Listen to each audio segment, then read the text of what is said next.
Today on our podcast, we're talking about the NFC North. Bears, Packers, Lions, Vikings. Who's going to take this crazy division this year? Before we get to actually predicting that, though, I'd like to bring in my guest with me for this episode, Keith Patrick. Great to have you, Keith. It's great to be here. Appreciate the honor. Before we get started, give us a rundown of all your teams. Sure, no problem. NFC North-wise and NFL-wise, it's the Green Bay Packers. Thank you, Aaron Rodgers. NBA-wise, it's the Golden State Warriors, which I'm pretty sure everybody's booing now. Let's see. College-wise, it's the Duke Blue Devils. It's starting to seem like a theme here, but it's more so because of the players I follow. And MLB-wise, it's the Boston Red Sox. They're champs, and boy, did y'all play terrible today. Man, did you see that crazy game? It's actually why our podcast got pushed back a couple hours, because Keith and I were watching that crazy game. But, man, 30 runs. 17 to 13. I thought the Giants and the Patriots were playing for a second. But, ridiculous. but we'll get to that another time.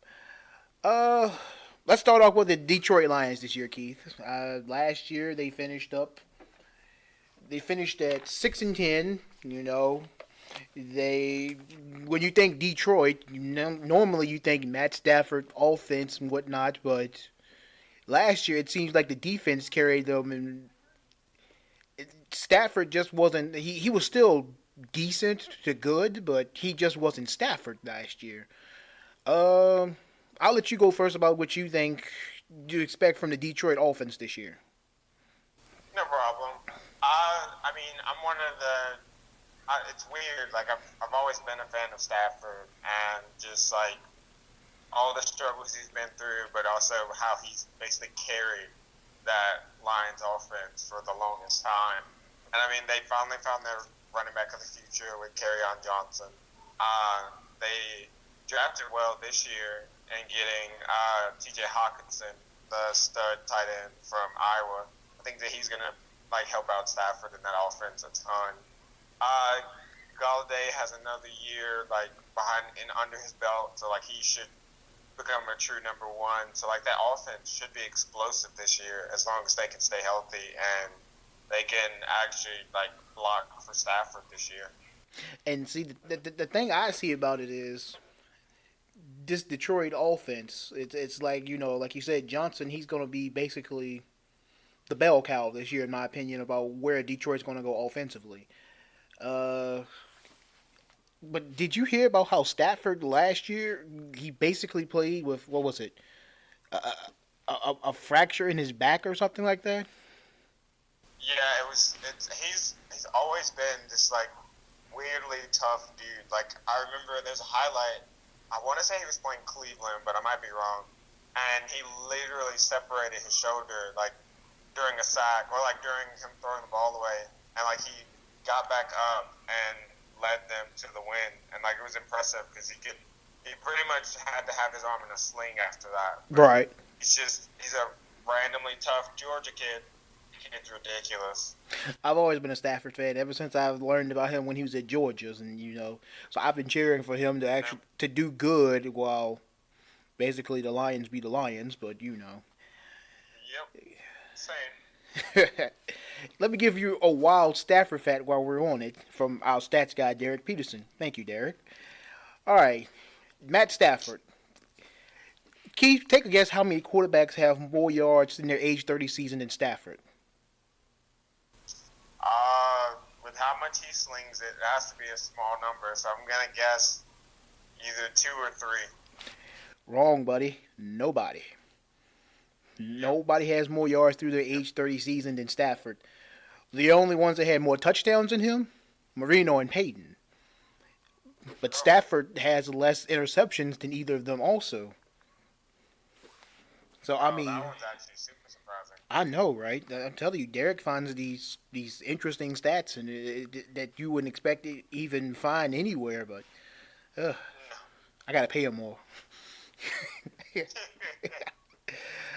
All right, let's turn to that Detroit defense now. Like I said, last year they basically, to me, seemed to carry the team. They were 10th overall in yardage. They were, let me see, let me check my notes. They were 10th against the rush and 8th against the pass.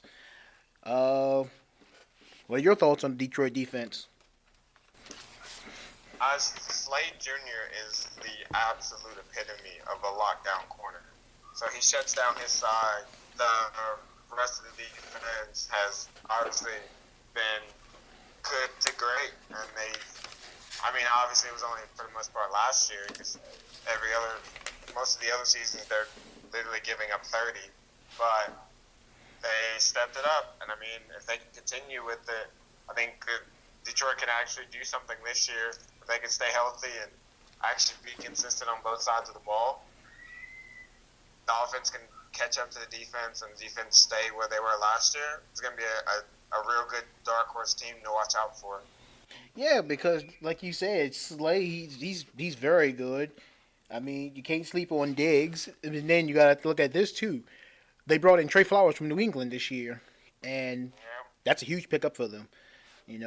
Get after the quarterback and whatnot. And Detroit's that team. It seems like they can put up all the points in the world. Is just their stigma to me over the last 10 years is just they haven't been able to get off the field when they need to. Defense gets tired, and that's when it loses them the games. But if Detroit's defense can hold the fort down again, the offense can give them just enough. Detroit possibly can do something in this division. I'm just not hopeful that Detroit's going to do anything. I feel like Detroit basically is a team that's actually roster-wise this year has gotten better, but that's not going to necessarily translate to them having a better record at the end of the year, if that makes any sense. Yeah, it's just a tough division for them. They can easily fight for third and maybe fight for second, but that's pretty much their ceiling, and that's going to be. It's good to be second, but if you're like 9-7, it's not exactly that impressive. You're right. Like you said, Detroit is just that. It's weird with them because Detroit could either be at the end of the year in that last game fighting for the division, or Detroit could be fighting for the number one pick this year. It's just, to me, they have that wide of a spectrum of where they could go.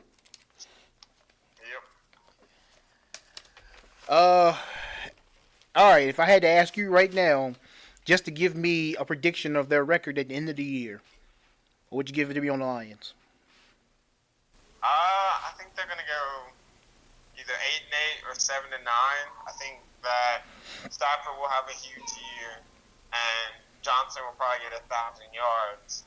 But I don't know if that defense will be able to actually hold up 2 years in a row. If they can, then my prediction will probably be wrong, and probably could even be blown out the water because of how good that team can be. It's just I see 8-8, 7-9. I think they win just enough to not have to do 6-10 or anything worse anymore. But 7-9, 8-8 seems like them. Any listeners in Detroit, you're getting ready to hate me. And it wouldn't shock me after this, but like I said, I feel like Detroit has a better roster this year, but I don't think it's going to translate to wins. I got Detroit at 3-13, 4-12. I feel like their defense, like you said, I don't think they're going to 2 years in a row. I don't think they're going to be able to do it. The offense, to me, Johnson's going to be the bell cow, but I feel like Stafford's getting older. Galladay, right? Galladay, yeah, he had a great season, but now there's more tape on him. Defensive coordinators are they're scheming up a game plan to slow that down. And right now, I just don't see too much more on the Detroit offense to do anything. Yeah, they brought in Amendola, they brought in Flowers, but New England castoffs outside of New England traditionally have not been good. They don't pan out. You're exactly right. Nope. right. It feels like Detroit's trying to become New England of the Central Time Zone, but I just don't like it. It's like Belichick just has that key for some of these guys that he can turn that key and get exactly what he wants, but once he takes that key out, it's off with you, and you're irrelevant. Back to being used goods. Yep, pretty much. All right. From Detroit, we go over to Minnesota now. The Vikings 8-7-1 last year, 20th best offense, sixth best defense. Oh, excuse me, fourth best defense. Reading my notes wrong. Um, I, the $84 million man that has his contract completely guaranteed. Kirk Cousins is back for year two. Dalvin Cook is the lead back, but there's no Latavius Murray now. He's moved on. Um, Keith, what's your outlook on the Vikings?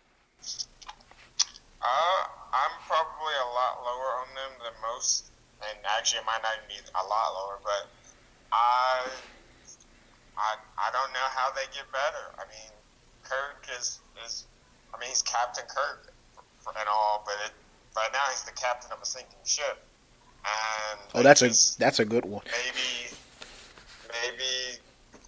their running game stays healthy this year, or maybe Diggs and Thielen finally find a number 3 or something, or maybe even Rudolph has like a giant year, like actually, showcases his skill. But I just don't see how they can score enough points. I mean, they can score, but and their defense will always be good just because that's Minnesota. But it's difficult for them to get into the double-digit wins. Minnesota, now, this is the team I actually see that's on the decline this year in this division. And you know how earlier I said Detroit, I feel like they've gotten better roster-wise, but they won't translate to wins this year. Minnesota is the team that I feel like in this division is actually going downward. I mean, yeah, you got your linebacker Barr back for another year after basically he played do-si-do with the Jets and left them in New York. But offensively, to start off, Kirk Cousins is just someone I've never believed in. He's the type. I mean, Kyle Shanahan in Washington basically. It seems like Shanahan's have this thing where his father could put a running back behind any offensive line in Denver. It seems like, and they turn instantly into 1,000-yard rusher before 1,000-yard rushers were commonplace now. And then with Kyle Shanahan, it seems like he was the driving force behind Kirk basically getting this $84 million guaranteed. Because Minnesota last year, they were desperate. They had to get a quarterback, and they didn't get the guy they originally wanted. So Cousins was still available, and they had to act because if they didn't, I mean, who do you put back there if you were Minnesota last year? And it got them to 8-7-1. But like I said, this year, if the roster's worse, I don't see things being better for them. I mean, the NFC North to me this year is the haves and the have-nots, basically.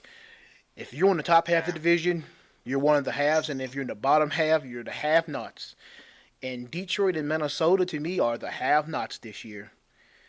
I can see that. Yeah, I mean, defensively, it's just another year for this defense. I just feel like Minnesota, they basically they're about to fall off. The defense is getting older. The offense is. You got Thielen, you got Diggs, but I mean they didn't have much more. Cook, he didn't stay healthy last year. Cousins is a great regular season quarterback, but look at his playoff numbers. Not much else. Yeah, look at the playoffs, and his numbers are abysmal. It's just, I'm gonna be honest with you, Keith. Minnesota's another one of those teams that I see next year 4-12, 5-11 tops. Yeah, I wasn't gonna give them 5 wins. They were gonna be the cellar, or the basement, or the cellar in the division for me. The cellar dweller. 4-12, 3-13. Yeah, they were going to be somewhere in there for me just because I don't know. They need to. It's bad. I mean, I guess it sounds. Everybody wants their quarterback and such, and like that's who's going to lead you. But you wasted $84 million on quarterback who probably shouldn't even be really getting paid $11 per year. Like I say, with Kyle Shanahan. Now, if he was out there in San Francisco, I could see it because Kyle Shanahan, Kirk Cousins, they seem like they just go together well. But Shanahan's in San Francisco, Cousins is in Minnesota, and it's fully guaranteed. I mean, of all the quarterbacks you would have thought of anybody getting a fully guaranteed contract, if you'd have told me 7 years ago, Kirk Cousins is getting a fully guaranteed contract, I'd probably slap you and start laughing at you. I had to put down my entire life savings on that bet. I'm glad you did. Entire life savings. Glad you didn't, because then you really would.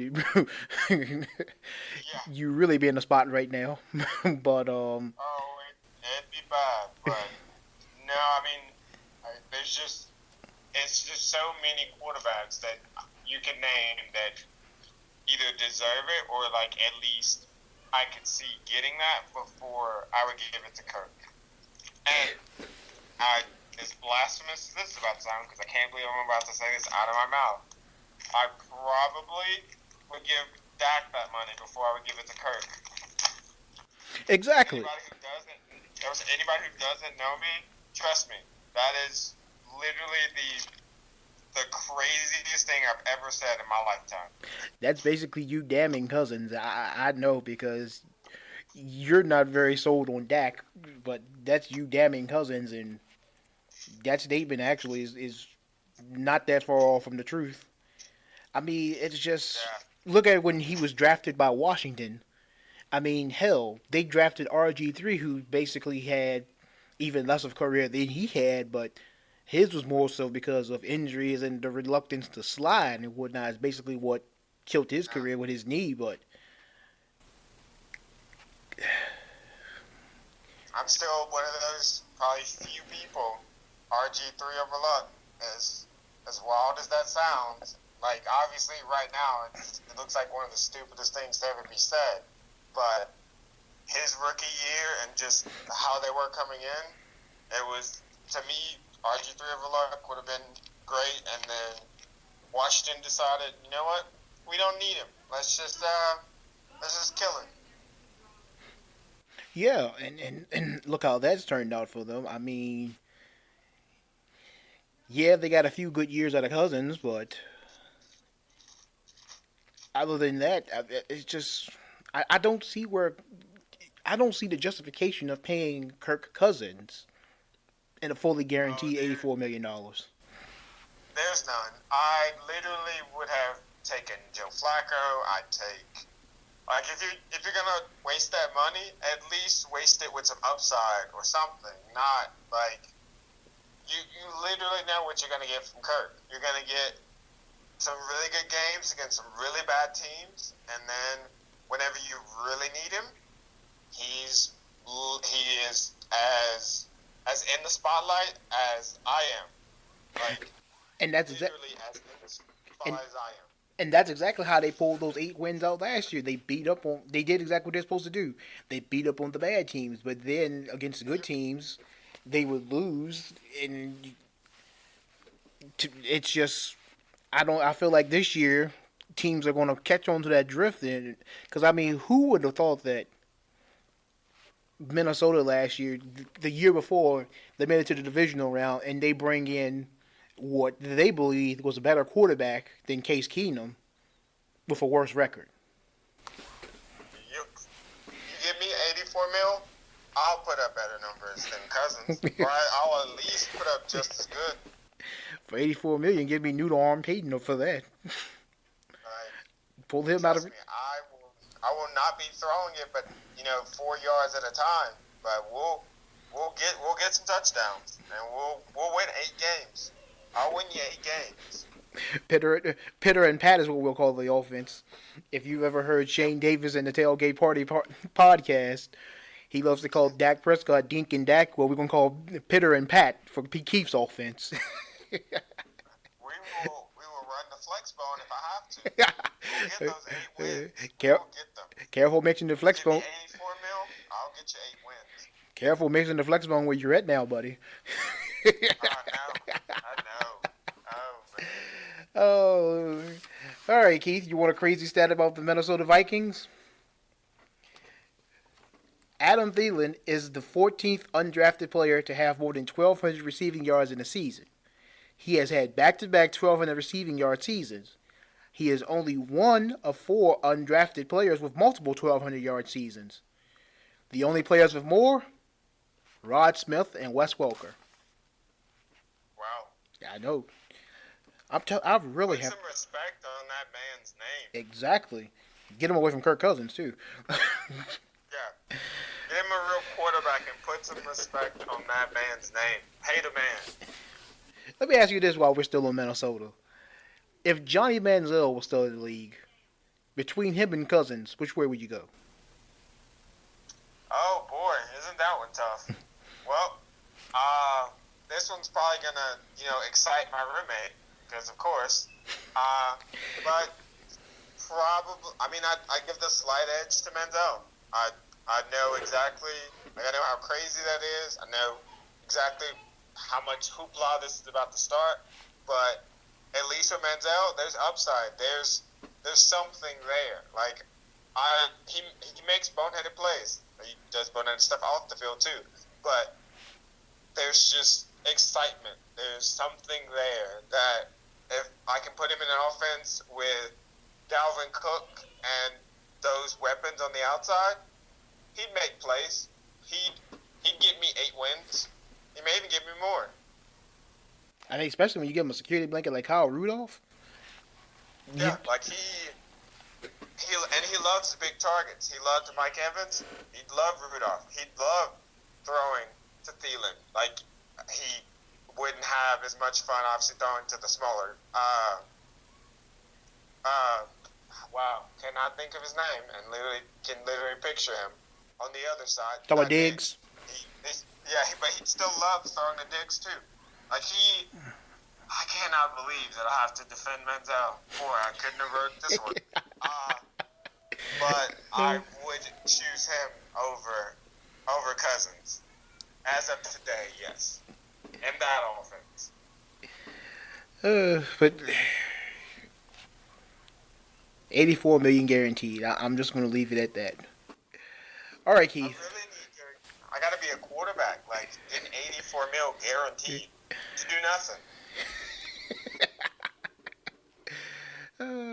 I can give you $84 million to be healthy, but Oh man. all right, Keith. Let's go to your team now, the Green Bay Packers. Oh boy. Last year was a down year for them. Yes. They finished 6-9-1. Rodgers got injured in game 1, and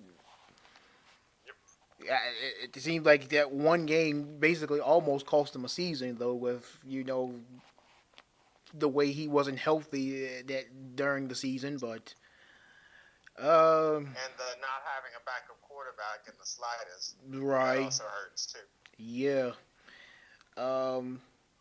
In the offseason, though, it seems like Green Bay basically bucked the trend of what they usually do of just building in the draft. As man, when they opened up the Brinks truck, they really did this year in the offseason. Oh, they backed it up and started just throwing wads of money at people.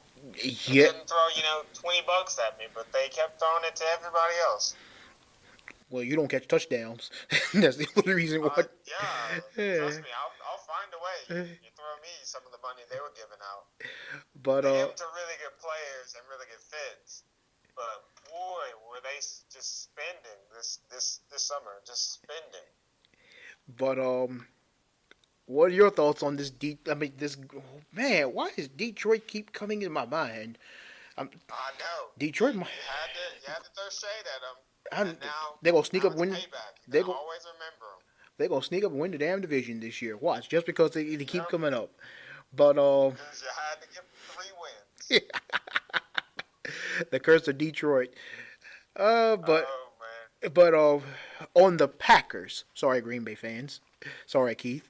But what are your thoughts on the Packers? I'm excited to see the growth of Alexander and that young secondary. I think that Amos is going to be an amazing ad for us. I want to see what this pass rush is all about, and hopefully Rashawn Gary can live up to his potential more than his production, because coming in to Michigan, he was the number one recruit. Everybody wanted him. And then at Michigan, he was outplayed by almost everybody that played for Michigan during his tenure. It was weird. Like, he has all the talent in the world, but the coaches couldn't get it out of him, or they couldn't scheme it or something. I'm not sure. And then on offense, it's Adams, and then basically a bunch of really young guys that Rodgers is going to trust, or going to have to trust. So LaFleur is going to have to open up the offense. Hopefully Rodgers, actually listens to him, and they figure out how to get all of these weapons the ball and let them do what they do. I'm going to tell you, I actually love what Green Bay did this offseason. I mean, they brought in Smith. They brought in Amos, as you said. Well, actually, they brought in two Smiths, Zadarius and Preston. Excuse me. Yep. They brought in Amos. The defense last year. I mean, they weren't terrible. They just weren't good They weren't either. consistent. Yeah, They're not there you consistent. go. Inconsistent. And that's always the problem. I mean, the offense, they were still top half of the league. They were 12th for the total yards. Rodgers is Rodgers. I mean, it's just, and McCarthy. I feel like basically, when a coach has been there so long that their voice is just not heard anymore, or it doesn't get that fire out of guys. Ring that same bell.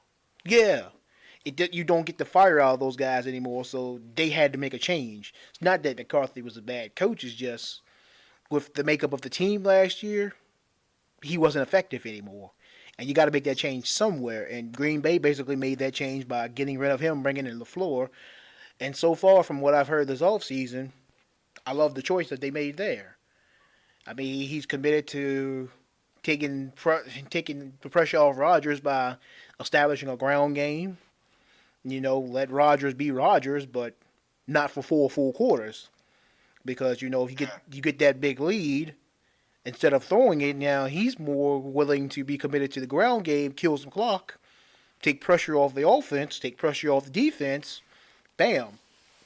You got the Green Bay Packers that went 15-1 a few years ago. I mean, it's just this team's not that far away from that, to me, in my opinion. It's just they've had these hiccups these last few years that have kept them from being that team. Green Bay has always been one of those teams that I've been high on. I mean, yeah, they've broken my heart the last few years, but I've always been high on Green Bay, I mean, to me, like I said, if Detroit and Minnesota are the have-nots, that means to me Green Bay and Chicago are the haves. It wouldn't shock me if Green Bay wins his division. Wouldn't shock me if Chicago wins his division. Detroit and Minnesota does, I kind of will be a little shocked. But Yeah, those would be surprising. But I mean, I see it going back and forth between Green Bay and Chicago all year. Personally, I got Green Bay at 11-5, just because I don't see them going from nothing last year, last then not making the postseason or the playoffs, and going to the Super Bowl champion this year. I just don't see that. I see them having a really good year, though, catching teams off guard because of just basic the change of game plan, change of philosophy, change in execution of what they're going to do. So I see good things ahead for Green Bay this year. Yeah, I see roughly about the same. The 10-6 to 12-4 type. I haven't looked at the schedule in depth yet, just to like fully give an accurate prediction. But I feel like they can battle with the Bears, and they'll. I feel like they'll make the playoffs, or at least be really, really close, as long as everybody stays. For the most part, everybody stays healthy, which is obviously important for everybody, like for each team. But it's really important for the Packers because of not having exactly uh, immense depth at certain positions, and then other positions just being really young. So it's going to take them time to get used to the NFL and how different that is from college or from wherever they were coming from. And so it's just being consistent and actually growing as a team throughout the season. But they should be 10-6, 12-4, somewhere in that range, getting them to the playoffs, and hopefully, you know, hopefully, obviously, as a Packers fan, wanting to see them win another Super Bowl. But if nothing else, just improve as the year goes on, and some of the younger players step in and make big plays, whether that be on offense or defense, just to just to get some game experience for the years as they go on. Since Rodgers won't be there forever. Right. I mean, this division to me, it's actually going to be very exciting at the top. Green Bay, Chicago, going back and forth. In my opinion, it's going to be an interesting year up the top. I mean, let me give you a Green Bay stat from Derek, and this is a doozy. All right, Rodgers last year, he seemed to have a down year, but amazingly, he managed to set a record. He had the lowest interception percentage in NFL history for a player with at least 500 pass attempts. His .34 interception rate was much lower than Sam Bradford's .91 rate in 2016. Rodgers Wow. also has currently two of the best three interception rate seasons in NFL history and four of the best 10. I'm telling you. The man just doesn't turn the ball over. And considering that he had that down year last year, he had what, one or two interceptions still? Yeah, I think he went like 27 touchdowns and 2 picks, and didn't even come close to an MVP award. Like, couldn't even sniff it if he wanted to. Because when I was looking at that stat and it got posted up on our Facebook page and our Twitter page, I was like, is that a typo? So I went and looked myself. And sure enough, two interceptions. Two. Man, like I said, and to me, like you said, those young guys, I feel like they're going to develop in this system as time goes on. They're going to be a dangerous team late in this year. Early, you might steal some wins off of them just because they got to got to get used to the coaching staff, got to get used to the game plan and all that. The X's and O's and the terms might not come to them, but late in the year when it starts getting cold, this is going to be a dangerous team that I believe you're not going to want to see in January if they get there. Trust me, I know because I said the same thing a couple of years ago when Dallas was the number one when they went 13-3 and won the number one seed, and I said in the divisional round, we do not want to see Green Bay. And who did we end up having to go against? Aaron Rodgers and the Green Bay Packers, and that game happened exactly like I thought it was going to happen. I'm telling you, I feel the same way about Green Bay this year. I feel like they're going to be a dangerous team in December and January, and nobody's going to want to see them. When we get to the AFC West preview show, you're going to find out an interesting tidbit about why I think that division race is going to basically come down to one game for each team that I feel like it has a chance to win the division. And the team that I think is going to determine it, basically, from when running through schedules, the Green It's Bay the Pack. Oakland Raiders. No, the Green Bay Packers are going to determine which team basically wins that division, and I'll tell you why when we get to the AFC West preview. But last but not least, Keith, the Chicago Bears came out of nowhere last year. I mean, the year before people saw them as up and rising team, but nobody saw the Bears going 12-4. Trubisky, Yeah. nobody saw Trubisky being, to me, as efficient as he was. I mean, yeah, he had his moments where you were wondering what was he Yeah. doing, but to me, He was overall, basically a franchise quarterback. yeah. And usually in year two, quarterbacks take a dive down. Trubisky actually rose in year two when teams had tape on him. So I mean, to me, the sky is bright for Chicago and Trubisky. It's another year for Allen Robinson in the system, another year for Taylor Gabriel.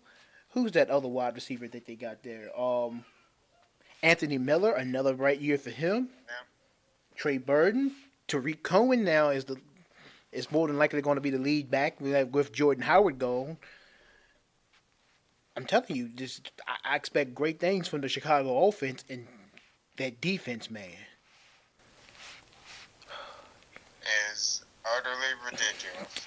And they got another, and Khalil Mack now is going to get a full off season with them.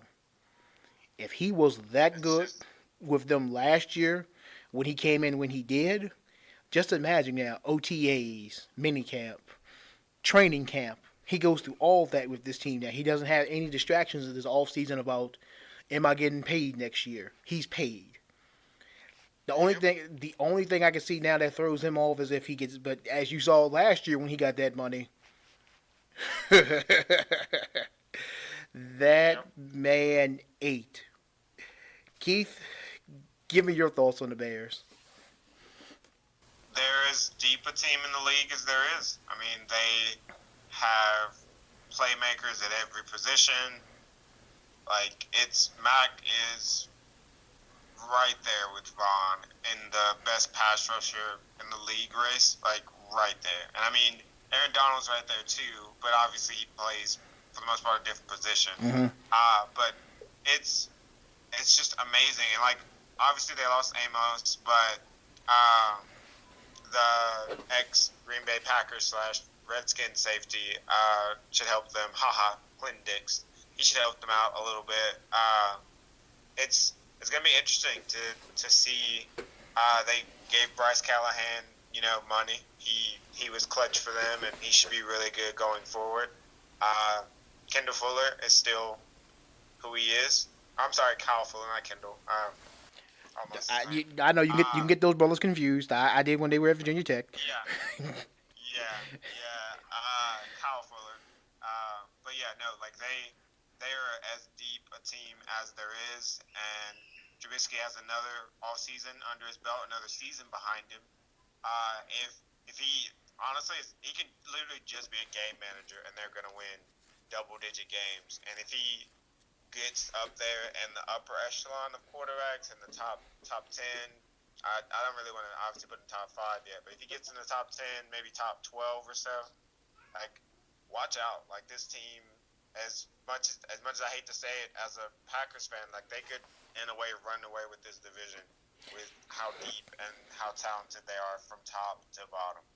Let me tell you two signings also to me.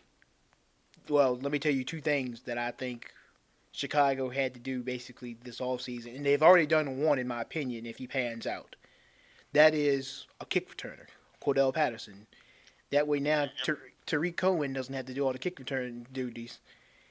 You got Cordell Patterson, and if he can be dynamic like he's known to be, I mean, he could flip field position. He could, I mean, field position to me is still key in this league because if you have to get, it's a big difference between having to get 5 first downs, 6 first downs to get in the field goal range or to get into the red zone, and only having to get 3 or 4 first downs. The less work that you put on your offense, the better to me. And that's one thing that's really going to help this Bears offense be better next year is because now instead of having to work from the 25, 30, they could be starting to rise from the 40, more consistently. And that's going to be big for this team if they can do that.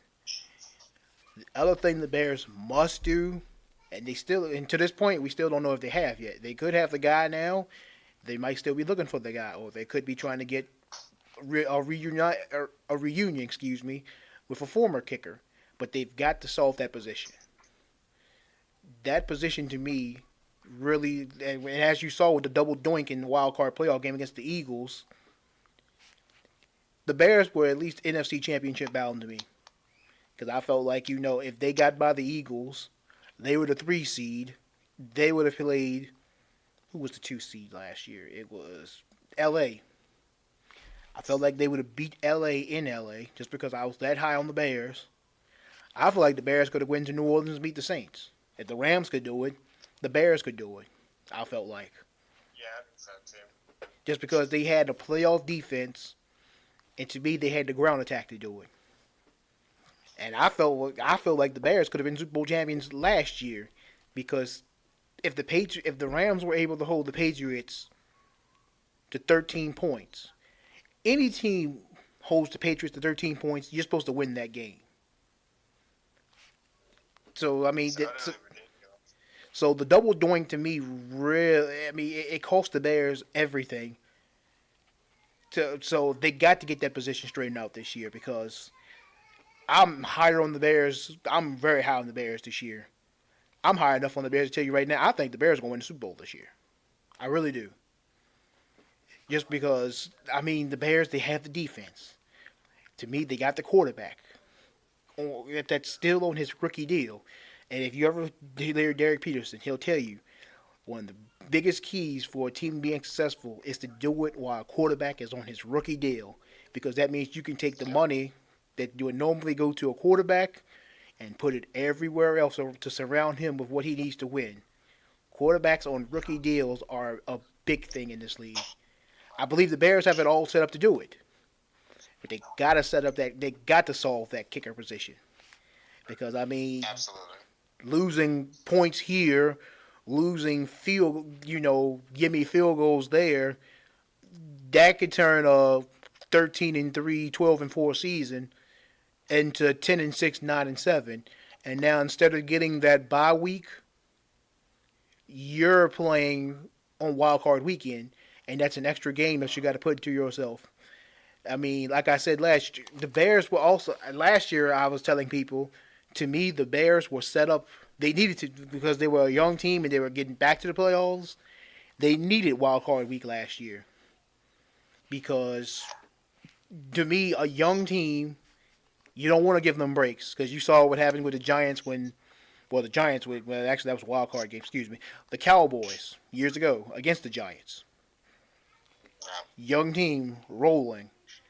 They get the number 1 seed in the NFC. This is when Romo and Witten went down to Mexico, and they come back and they get stunned by the Giants in the divisional round. Let me tell you something about this. I'm gonna tell you a quick story about that too. Man, after we lost that game, I went into hiding for a week. I just sat in my room. I just came out for dinner. That is all I would come out for is dinner.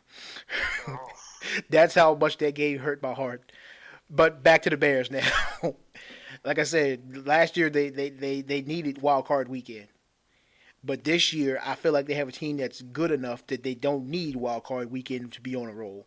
I feel like the Bears now are good enough that where they could take that week off, come back next week, and roll. So it's very key, like I said, that they've got to fix that kicking problem they had last year. As you saw, they cut Parkey. He's gone, not coming back. But that's my thoughts on it. Oh man, they're gonna be really, really, really good. Like really good. It's gonna be interesting to see how it plays out for them. Right. I mean, like I said, I'll tell you right now. I feel like the Bears are going to win the Super Bowl. That is my prediction this year, and you'll get it on the wrap-up show as well. So I'll remind you in about 2 months when the wrap-up show comes on. But to me, right now, the Chicago Bears are going to win Super Bowl 54. I hope not, but I can't rule it out. I hope not either, because I want the Cowboys to win. But you saw how well that's worked for me these last 20-some years. All right, Keith. A big thing of it, people we all love, fantasy football. Who do you got as some fantasy players from the NFC North only that you think you should keep an eye on this year? always keep an eye on, the quarterbacks, and I always keep an eye on, like, Devontae Adams. Kerryon Johnson should, hit 1,200 yards maybe, so he's always somebody to look out for. I guess whoever ends up being the number 2 in Green Bay should put up some points for you. TJ Hawkinson, like I said, I'm high on him to see what he does with Stafford. And you always have to do Diggs and Thielen when it comes to points in Minnesota, because they're going to get, the absolute lion's share of the balls. I'm going to tell you right now, this is when, years ago, this would have been a no-brainer, but now, to me, this could be a late round still, but Jimmy Graham. I see a resurgence this year, last couple of years, a system that hasn't worked towards him. I feel like LaFleur, he understands that Graham could be a very valuable asset to this team if he's used correctly. And I have a feeling he's going to design stuff to make sure that he's involved, especially in the red zone. So, Absolutely. keep out. He still can get easy double-digit touchdowns. Yeah. Easy. Mm-hmm. Also, another sleeper And to keep. that's tied in 1. Exactly. I'm going to tell you, to me also, keep your eye on, what's his name? Tariq Cohen. He's going to be, to me, now that he's the number 1 guy in the backfield in Chicago. No Jordan Howard to split time with. Yeah, they signed Mike Davis. Who's the rookie they drafted? I can't think of his name off the top of my head. But from Iowa State, I was thinking about him too. I can't remember his name though. I know they have them, but to me, it's going to take them time to be integrated into the offense. Early in the year, Cohen's going to throw up big numbers in my opinion. In the passing game, he's electric. He hasn't been as electric in the backfield, but that's because Jordan Howard was the guy that took the lion's share. That took the lion's share in the backfield. Yep. But I feel like Tariq Cohen is really going to he's going to take off and do things this year in fantasy as well. Quarterback wise, Trubisky, he's going to be a top half grab this year to me. Not very early rounds. Like a top. He'll be one of the top 16 quarterbacks to grab, just because I feel like this offense is just, and the Bears are just, they're primed to do big things this year, and of course that all starts with the quarterback position. Agreed. All right, Keith. We're about at the end of this episode, so let's get those final predictions for this division. From 1 to 4, what you got? The 4th team will be the Minnesota Vikings at 4-12, 5-11.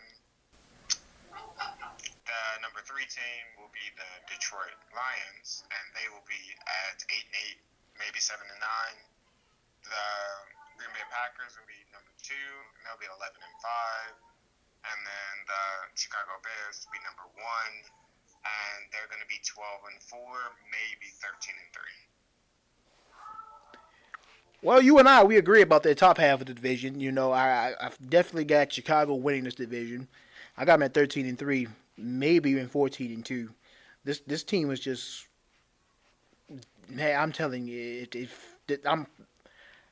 they're just primed to take this season. They got the offense, I believe, to do things. They've got the defense to do things. They got, like I said, that Derek always says, they got that quarterback on a rookie deal.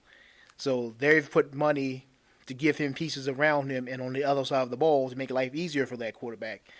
Trubisky's going to have a big year. The team's going to have a big year. So I've got 12-4, 13, no less than 12-4, no more than 14-2. But the Bears are 1. I got Green Bay at 11-5 and getting a wild card spot out of this division. I've got now at the bottom we flip flop. I've got Minnesota at 3, but barely.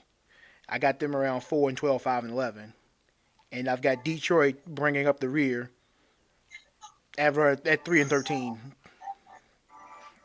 makes sense. Yeah. And I mean, I wouldn't be surprised if that's how it ends up shaking out with those teams, just because they're so close, but also so bad. But watch, like I said, down since I've been mentioning Detroit in spots that I didn't mean to mention Detroit, they're going to sneak up on some people this year. Oh man. Let me give you a quick Bears fact too while I'm thinking about it from Derek. All right, he says basically there's been a lot of talk about how good Trubisky can be. He can run. He has intriguing potential. He's expected to be for a number 2 overall pick. He's already been historic in the history of the Bears. This is more to do with their pathetic quarterback history, though, he says. Last year, Trubisky had the highest passer rating in Bears history for a season with 300 or more pass attempts. He may not be great, but by the time he's done, there's a good chance he'll hold a lot of Bears records. He already ranks 16th in history in passing yards and 17th in touchdowns. This is Mitchell Trubisky going into his 3rd year as Bears quarterback. And this is how high he is on the records for Bears so far. Man could be in the top 10. The man could be in the top 10 if he goes through like I think he will this year in a lot of categories in Bears history. And the Bears have an extensive history. Well, Keith. That's impressive. It is. It's been a joy to have you, buddy. And we got to have you come back on here again. Absolutely. I mean, you're welcome back anytime, buddy. Glad to have you. Yes, sir. All right, fanatics, that brings us to the conclusion of our NFC North preview. Next time, you'll be hearing where we talk about the AFC East. Until next time, I'm Eric Good.